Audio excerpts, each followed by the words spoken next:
So guys, what's going on? What is going on? Guys, again, I want to talk about two. I'm going to split this video up into two. I want to talk about Gennady Golovkin and the fact that Andrade said that Gennady Golovkin is waiting on the trilogy fight for Canelo, and he's avoiding me unless he gets paid serious money. I also want to talk about Miguel Cotto v Manuel Marquez. The fact that that fight looks like it could be made for June the 12th. So yeah, let's talk about the first thing that I wanted to talk about is that what Andrade had to say. Is Golovkin waiting for that Canelo trilogy and avoiding guys like Charlo and Andrade? I agree with Andrade. I think Golovkin is waiting for that Canelo trilogy. Personally, I think if you look at who he's fighting, I think Golovkin he's waiting and having these takeover fights, because it's not like Golovkin not to look at, because remember when Golovkin initially had the energy where he was saying he wants to pick up all the belts. He wants to pick up all the belts at middleweight. He wants to become undisputed middleweight champion. But all of a sudden, you don't hear that from Golovkin anymore. You don't hear the fact that Golovkin wants to pick up all the belts. So is it the fact that Golovkin's now no longer got that hunger anymore, where he feels that these young guys are up and coming, they're in their prime, they're dangerous? And he thinks, you know what, I'll just fight these takeover fights and wait for Canelo for that third fight, because that would be a huge payday. Now, I do think Canelo would be interested in that fight, because that would be a huge money fight for Canelo. And the fact that Golovkin now is 39, by the time that fight happens, maybe he'll be 40 or 41. So Golovkin is on the slide, and he's on the slide every day that goes by. He's getting older. So I think that fight makes a lot of sense for Golovkin, because Golovkin's looking at it and Golovkin thinks that, you know, it's that fight for Golovkin is a big payday, the Canelo fight. Whereas the Charlo, Andrade, what do they really do for Golovkin? Because Golovkin knows if I lose to one of them, then my payday with Canelo is gone. So is Golovkin willing to take that risk? Is Golovkin willing to take that risk fighting one of those guys? And he knows if he loses, the Canelo fight's gone. So personally, I think Golovkin's probably going to sit it out and maybe fight these takeover fights, unless he gets an indication from Canelo that that Canelo's never going to fight him again. Then he may jump into a big fight. And Andrade also said that, you know, Golovkin would have to be paid big money. Yes, I think if the money is so big, like just say someone offers him 20 million to fight Andrade, right, then he'll probably consider it. The problem is the fight with Golovkin and Andrade, it's not a big enough draw. Andrade's not a big enough draw where that fight can generate that kind of money for Golovkin. So it wouldn't make any sense for the broadcasters to pay Golovkin that kind of money for the Andrade fight. So that's why when Andrade says that you'll have to pay him huge money to get him in the ring with me, because right now Golovkin looks at Andrade and thinks that, what does that fight do for me? It doesn't do anything. Even though I think that would be a very tough fight for Andrade and Golovkin could do a lot of damage. But does Golovkin really want to face a southpaw that moves around, got good foot movement, got good hand speed, you know, that's fast? I don't know. I don't know whether at this stage Golovkin wants that kind of fight when he could just go into a big fight with someone like Canelo, wait for it and fight these takeover fights and then just wait for the Canelo fight. Because these takeover fights are going to be paying him millions anyway. And then he knows that Canelo fight, he could make that payday and have it and sail off into the sunset. But I do agree with Andrade that Golovkin is waiting for that Canelo trilogy, 100%. Because why wouldn't you, if you're 39 years of age, why would you risk yourself of going in with a fresher, young, hungry champion, potentially getting beat, and then that Canelo fight goes up in smoke? So from a business point of view, from a management point of view, what Golovkin is doing is totally correct. Is totally correct. I think the fight between him and Canelo would obviously generate huge money, and it would generate Golovkin, you could say, money where he can then retire and then be happy ever after. Listen, I think he's made a lot of money anyway, but it's kind of like business, right? He still wants to fight, and he knows that Canelo fight is the biggest payday out there for him, so he's pushing for that. And he's also got a bit of I wouldn't say bitterness, but I think he feels that he was hard done by twice and he should have got a win maybe in both fights. So Golovkin feels that he was treated harshly, and he wants to put that right. Golovkin's a competitor.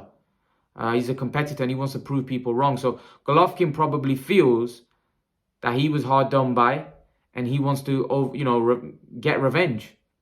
And that's why he wants a trilogy. And it would be a big payday for him as well. Even if he loses against Canelo, he would have lost to one man 3 times, beat everybody else, and he would be losing to an all-time great in Canelo. And it would be a big payday. And then he can sail off into the sunset if he was to lose. But I never really understood Golovkin's career as well, because I think Golovkin, they had so many chances for Golovkin to move up to 168. Golovkin stayed at middleweight. I didn't understand it.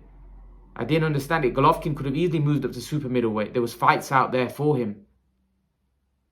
Golovkin, really, maybe when his career ends, he'll be kicking himself that he could have achieved a lot more. He could have fought a lot more names. Like, really, if you look at it, the really big name on his resume is Canelo. He could have fought guys like Froch at 168. He could have fought Andre Ward at 168. They wanted it. But Golovkin didn't move up. There was many guys that Golovkin could have fought at 168. There could have been big fights with George Groves. There could have been big fights with James DeGale. These would have been big fights here in the UK. And I think he would have beat both those type of guys. I think he would have beat most guys at 168. I think the only guy that would have given him issues is probably Andre Ward. I think he would have beat Froch at 168. So it kind of leaves me scratching my head that why Golovkin didn't chase those fights at 168.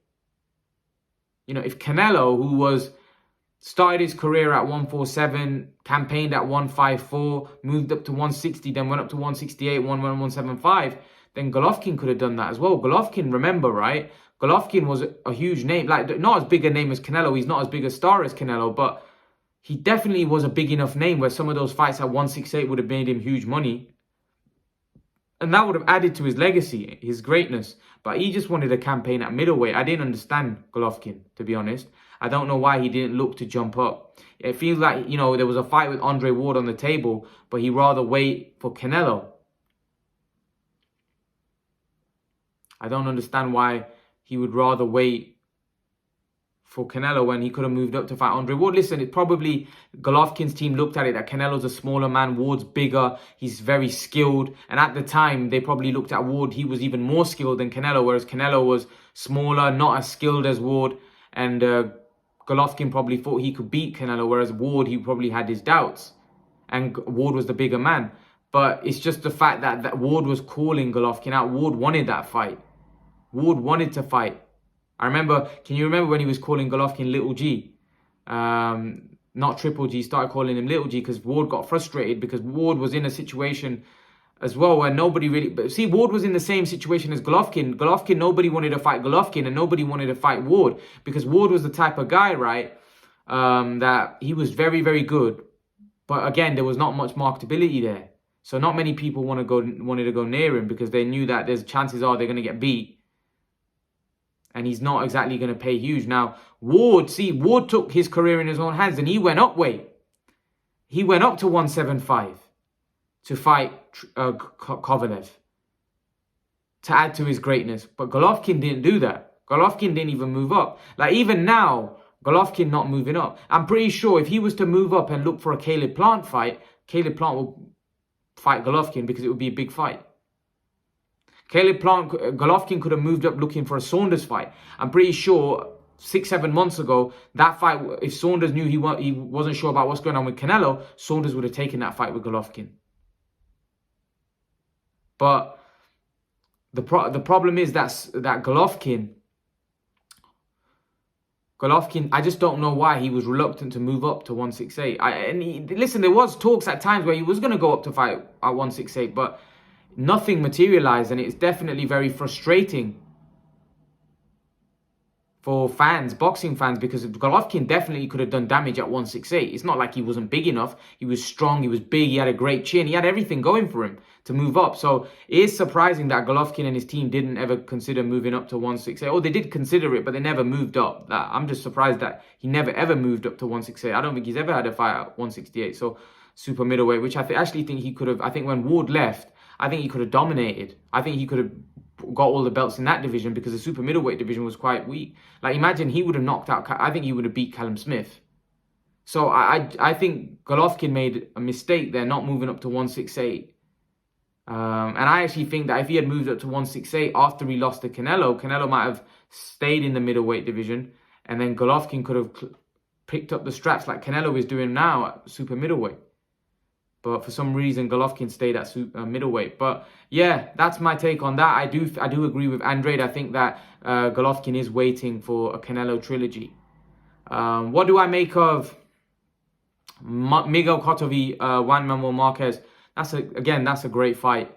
I know a lot of people are saying these oldies coming back and Floyd has started a trend.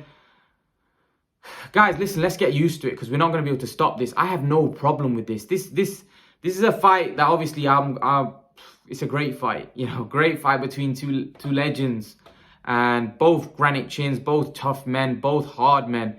You know, it's going to be interesting to see what weight it's going to be at, because Miguel Cotto's a big dude. Miguel Cotto's bigger than Marquez. So, you know, and I don't understand these exhibition fights, for this sense that you got guys in there like Marquez and Miguel Cotto. How do you expect these guys to go in there and fight an exhibition? As soon as punches start flaying and hitting one another, they're going to start going in. So I don't understand this exhibition. Just have a proper fight. You know, just have a proper fight. I don't really like the exhibition side of it. If you're going to have a fight, have a fight. You're having a fight with someone your age, that's someone that's retired like you have. So it's at the same stage. But I do think that we're going to get a lot more with these, you know, this Mike Tyson starting up these old legends league and stuff that he's starting off. I do think we may have a lot more of this. But I don't mind it. I don't know why people get so upset and people get so sentimental. Oh, we don't want to see it like it's but no, it's good.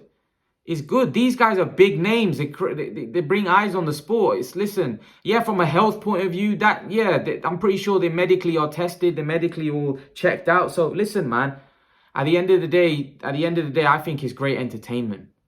You know, I think we need to get used to stuff like this, rather than moaning and groaning about it. We need to get used to it rather than keep moaning about it, because this is the future. You know, boxing is about entertainment at the end of the day. It's about entertaining people. And we as fans, we're thinking about their health and stuff. Yeah, that's great, because we like them, we admire these guys, and we don't want to see them get hurt. But at the end of the day, if they decide to do something, right, who are we to stop them? And as long as they pass they're medically cleared, who are we to, you know, say they can't fight or they shouldn't be fighting? Who are we to say that? So personally, I think it's great. I think it's a fight that would be a great scrap, if I'm totally honest with you, and one that I'd be looking forward to, because both of these guys were two of my favorites. You know, Miguel Cotto was, what a beast he was, and Marquez was again another beast. Marquez, these were guys with granite chins, toughness, counter punching ability, punch power. They had, you know, they had quite a lot going for them. They were great fighters, legends, man. They were legends, you know. They entertained us to many great fights. You know, Marquez's 4 fights with Pacquiao. Wow, what fights they were. You know, this would have been a war back in the day. You know, but it's great that these guys are getting it on now. You know, listen, at the end of the day, it's an exhibition fight. These guys want to fight. You know, I don't have a problem with it. I think it just brings more eyes, because Miguel Cotto and Manuel Marquez have a lot of fans. They have a huge following. Pay-per-view number-wise, this is going to do crazy numbers. This is going to do crazy numbers.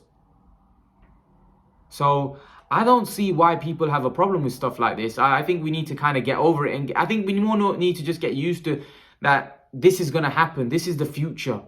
This is what is going to happen now. You know what? If you have a problem with it, don't watch it. Watch the it's not like the other boxing's going to stop. You know, the youngsters and the guys in their prime. It's not like they're going to stop, is it? It's not like... But what I will say is that it does take a bit of the thunder away from the youngsters coming up.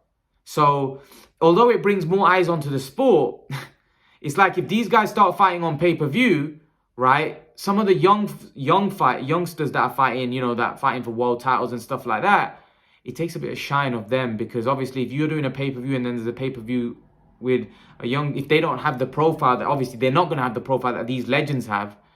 People are going to spend money buying these fights, and they're not going to buy the ones that, you know, the ones that they need to buy in for the growth, for the sport to grow. So I get that point as well, but at the end of the day, I just think that there's so much boxing, there's so much combat sport, there's so many of us events going on that it is what it is. I just think the more eyes on boxing, the better. You know, there's always going to be people that are not happy, that are going to say, well, oh, it's not good for the sport, but I have no problem with it. I think it's two legends that want to fight, and I think it makes for a great scrap. I think it's going to be great viewing, and let's be honest, we're all going to tune in to watch Miguel Cotto v Manuel Marquez. I don't think any boxing fan's not going to be tuning in to watch that. You know, it's a great fight. It's a great fight, and one that I'm going to be tuning in for. One that I'm going to be doing live commentary on for. You know, so I can't wait. But that's because I'm a hardcore boxing fan. I watch all fights. Even if people say it's terrible, I'm still going to watch it. I watched KSI v Logan Paul. Even though people thought it was terrible, I still watch it. You know, so even sometimes when we think that certain events that we might view them as a joke, we're still going to watch it. But this is no joke. These are two legends that have retired from the game fighting. This is a scrap for me. So I'm definitely going to tune in. I'm definitely going to watch this. That's my take on it, guys. Leave your thoughts. Let me know what you think about Miguel Cotto and Juan Marquez. Leave your thoughts, guys. Let me know what you think. And guys, remember to please like, share, subscribe to my channel. I'll see you guys in the next video. Peace.